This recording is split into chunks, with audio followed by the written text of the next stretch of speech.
Yo, what's up mga kaibigan? Nali na tayo magkwentuhan. Napatalsik si Ausar Thompson dahil daw sa contact na ginawa niya sa referee at sa palagay nga ng mga fans ay hindi ito patas dahil hindi naman daw pinatalsik si Lebron ng ginawa niya ito kumakailan lamang. May special treatment nga daw ang NBA kay Lebron at kitang-kita nga ang frustration ni Ausar Thompson sa naging desisyon ng referee. Natanggap din nga ng Detroit Pistons ang overtime loss kontra sa Mavs sa score na 116-114. 23 points, 10 rebounds, 4 assists si Cooper Flagg, 16 points si Naji Marshall, 15 points, 14 rebounds si AD, 14 points si Brandon Williams at 13.7 rebounds si PJ Washington. Big fourth quarter performance naman ang ginawa ng Lakers upang makuha ang panalo laban sa Utah Jazz sa score na 143-135, 45 points, 11 rebounds, 14 assists and 5 steals si Luka Doncic, 28.7 rebounds and 10 assists si LeBron James, 17 points si Marcus Smart at 16 points si Jackson Hayes.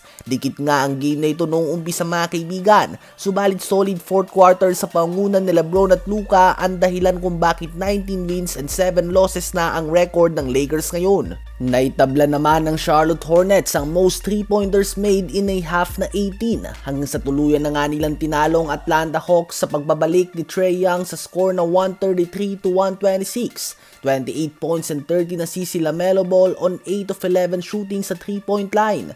28 points, 5 rebounds, 7 assists and 3 steals ang rookie Con Canupel.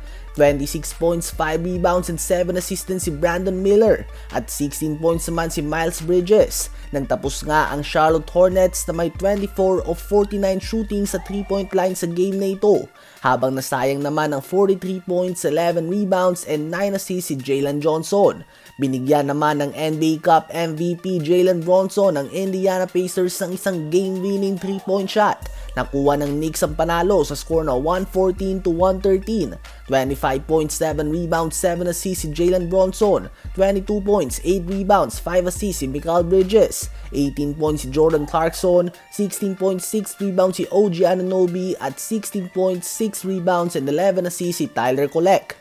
Solid 24 points in 22 minutes naman ang ginawa ni Dylan Harper sa 114-99 win ng San Antonio Spurs laban sa Washington Wizards. 18 points din si Devin Vassell, 17 points si Stephen Castle at 15 points, 8 rebounds, 4 assists and 4 blocks si Wemby in just 17 minutes. Muling pinakita ni SGA ang sinayang ng Clippers. Tinambakan ng OKC ang Clippers at hindi na kinailangan pa ng reigning MVP na maglaro ng fourth quarter kung saan nagawa niya pa din nga na magtala ng 32 points, 7 rebounds and 6 assists sa game na ito. Panalo ang OKC sa score na 122-101. 22.7 rebounds din si Chet Holmgren, 20 points, 5 rebounds si Jalen Williams at 16 points si AJ Mitchell.